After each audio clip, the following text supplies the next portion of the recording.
Masih picek juga ini ulama-ulama kiai-kiai tuan guru ini melihat kayak gini.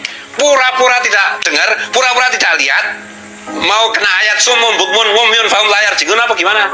Assalamualaikum warahmatullahi wabarakatuh. Alhamdulillah. Allahumma salli wa sallim ala sayyidina Muhammadin bil lisani jami'ati fi hadratil wasi'ah suratan tamuddu biha jismi min jismihi wa qalbi min qalbihi wa ruhi min ruhihi wa sirri min sirrihi wa ilmi min ilmihi wa amali min amalihi wa khuluqi min khuluqihi wa wijhati min wijhatihi wa niyati min niyati wa qasdi min qasdihi wa ta'udu barakatuhu alayya wa ala awladi wa ala ashabi wa ala ahli asri ya nur ya nur ya nur ij'alni nuran bihaqqin nur. Sahabatku dimanapun kalian berada, apa kabar semuanya? Tentunya harapan saya selalu semoga kalian dalam keadaan sehat walafiat dan tetap semangat untuk menjadi persatuan dan kesatuan umat, hadapi masalah tersebut dengan akal sehat dan penuh keimanan kita kepada Allah Subhanahu wa taala.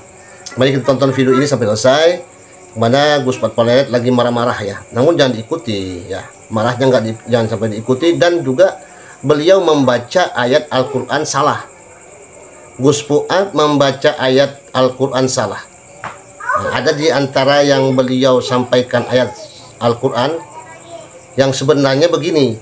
Summum bukmun umyun fahum la yarji'un. Saya ulangi lagi. Summum bukmun umyun fahum la yarji'un. Nah ini makanya Gus Fuad terlalu cepat ya mengambil keputusan, menyalahkan orang dan sebagainya.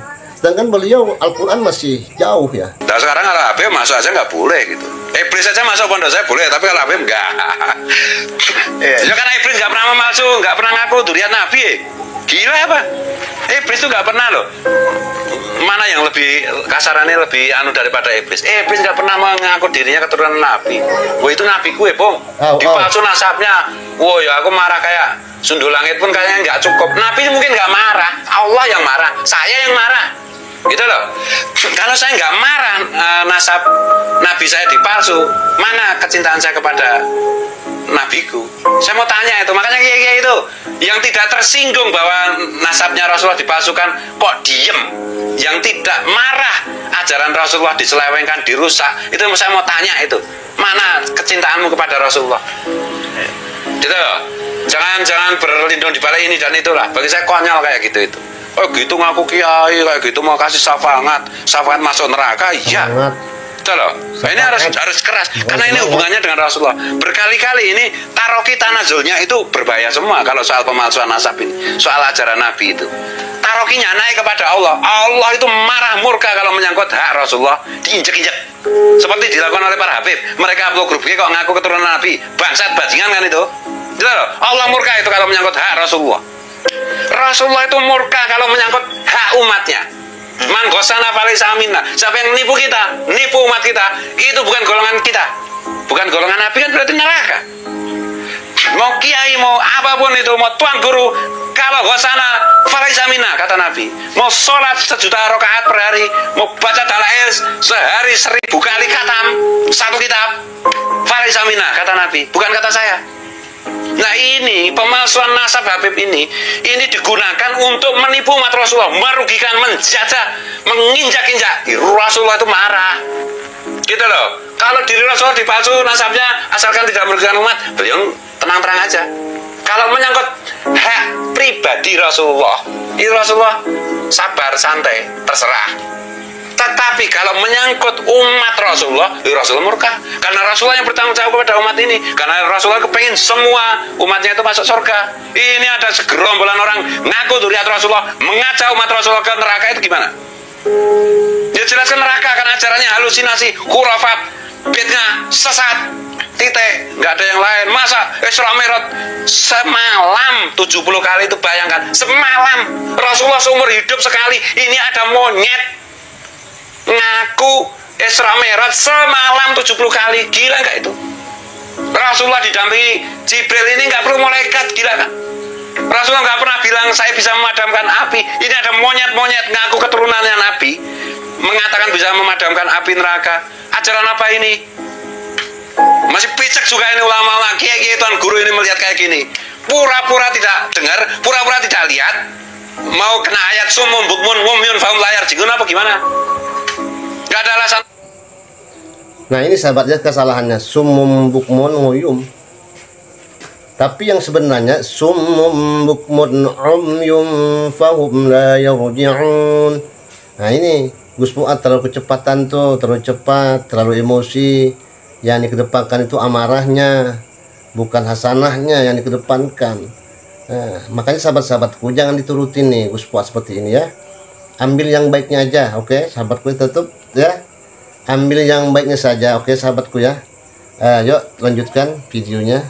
Lagi ini udah 2 tahun seperti tulisannya Mas Rifki itu. Kalau kemarin husnudon, ulama-ulama husnudon seperti guru sekumpul, seperti siapa itu guru Nusron Wahid itu.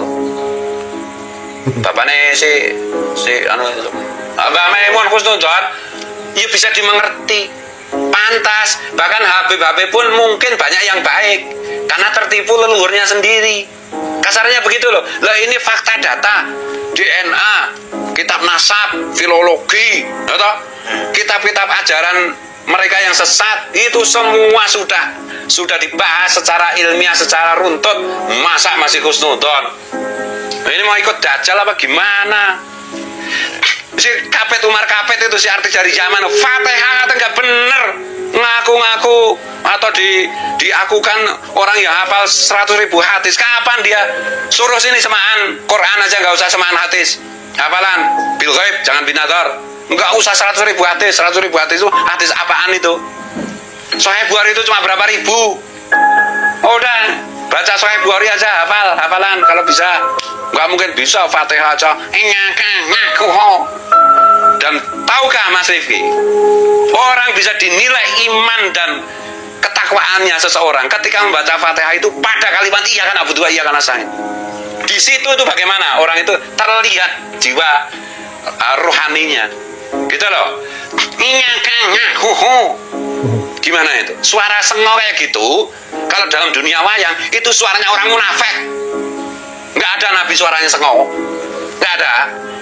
Siapa Senawi Al-Bantani yang di Marolaf itu bilang nggak ada nabi suaranya fales, apalagi sengok-sengok, nggak karu-karuan begitu. Itu suara nabi itu indah, merdu.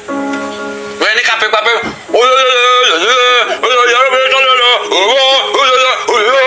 gitu keturunan nabi, keturunan Himaria jelas. Yang bener aja itu. Kalau keturunan nabi itu suaranya maha merdu. Masa punya anak turun entah ke berapa ratus atau berapa ribu, suaranya jadi kan gitu kan. Ya kalau bahasa sholat itu. Kalau Muammar ngaku keturunan nabi, pantas lah suaranya merdu. Dari segi suara aja udah nggak masuk. Yang satu kayak suara himar, yang satu apa itu? Kayak begitu ya gobloknya orang Indonesia masih mendatangkan artis zaman yang sengau itu. Saya nggak terima, tuntut saya secara hukum, salah Deni. Ayo kita ke pengadilan, kita buktikan semua, bukaan data, biar negara secara formal terlibat. Saya tunggu kok pengadilan itu. Laporkan saya, jangan laporkan yang lain. Saya ke pengadilan, saya siap. Gitu, semua teman nanti biar bersaksi dari berbagai macam bidang ilmu itu, disiplin ilmu masing-masing. Kita bongkar rame-rame di pengadilan, itu loh. Nggak usah ngancem-ngancem lah. Mau berantem juga siap saya. Emang dikira saya nggak bisa berantem apa? Ya dulu push up sehari 1000 kali ya saya. SMP SMA itu. Lo ya tanya, ini istri saya yang pertama ini kan teman saya sejak SMP. Dia tahu bener. Oh, biar ki idolaku ki Bruce Lee. Oh iya, pada ki opo. Full body kontak apa-apa ini istilahnya. Ya itu Mas Rifki mungkin aku seroto naik. Jadi apa ya? Dan dalam tanda petik ini kan pekerjaan kayak cuci piring kayak apa kan. Iya. Elit-elit kita itu kan nggak mau, mintanya aman aja, main-main aman aja, enak-enak aja, bangsat semua itu bagi saya. Mana tanggung jawabnya kepada umat? Nggak kayak Gus Dur gitu.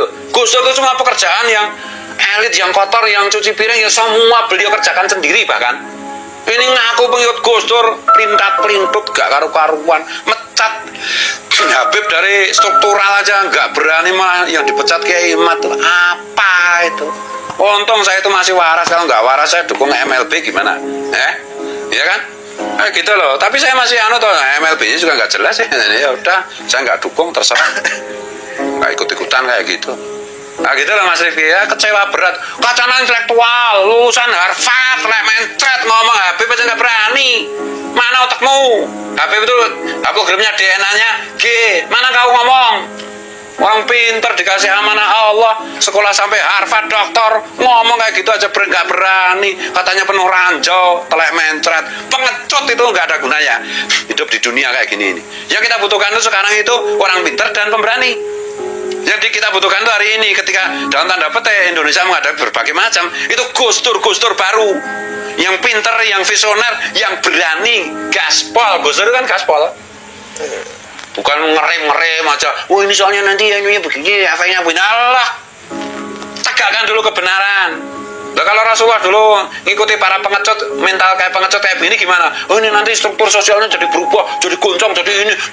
Ya nggak jadi nabi, nggak jadi ada Islam dong. Sungguh Allah itu tak hendak memberi hidayah pada orang-orang yang zalim. Kalau saya perhatikan ya, koruptor besar itu terafiliasi ke Habib. Idola mereka Habib. Ya kan koruptor memang orang yang zalim kepada bangsa dan rakyat Indonesia. Habib kan juga ajarannya zalim, ya sama kan, sesama zalim itu. Kalau orang-orang yang jujur, orang yang tidak korupsi, orang yang baik kepada sesama makhluk Tuhan, itu ya seandainya pernah menjadi muhibin seperti saya, ada bayinah seperti ini, ada penjelasan ilmiah seperti ini, itu ya langsung move on, langsung sadar, langsung meninggalkan.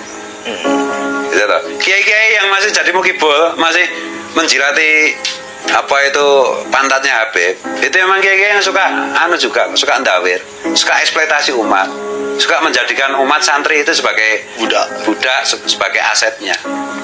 Gitu loh. Kalau Kiai Nurhaya, Kiai Imat, Kiai Sarip Rahmat dan yang lain-lain Romai Rahman nggak pernah eksploitasi umat. Makanya mereka ya begitu ada fakta seperti ini ya langsung tinggalkan. Gitu.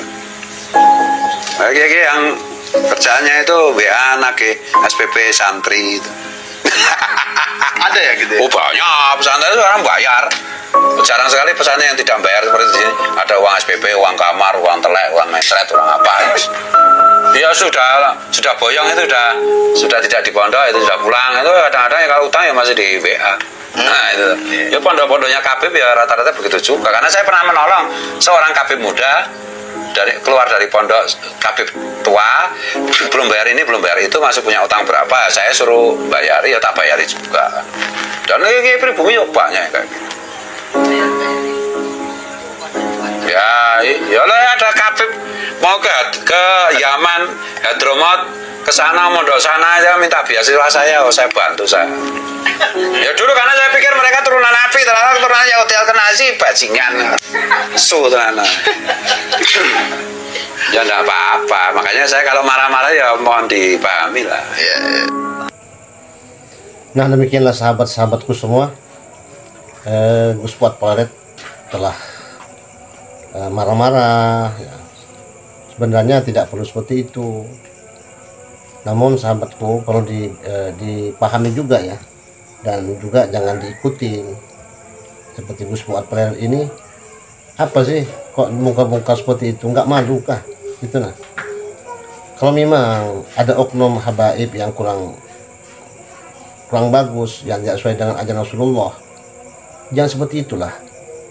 Apakah seperti itu ajaran Rasulullah SAW selalu membeber-beberkan keaiban saudara muslimnya, saudara seimannya? Tidak kan, Rasulullah SAW tidak seperti itu. Nah demikianlah sahabatku ya, videonya, semoga video ini menjadi hiburan buat kita dan tetap semangat mengikuti ulama-ulama kita saja, ulama-ulama terdahulu saja ya. Jangan sampai mengikuti ulama-ulama yang baru nongol, ulama-ulama yang selalu mengadu domba, mengangkat keaiban saudara-saudaranya seiman. Tak perlu yang seperti itu diikutinya, dan jangan sampai kita ikuti hal-hal yang baru saja yang kita dengar, yang kita lihat, dan tinggalkan mereka dan tetap mengikuti ulama-ulama kita terdahulu saja. Dan saya mohon maaf, saya akhiri. Assalamualaikum warahmatullahi wabarakatuh. Sampai jumpa.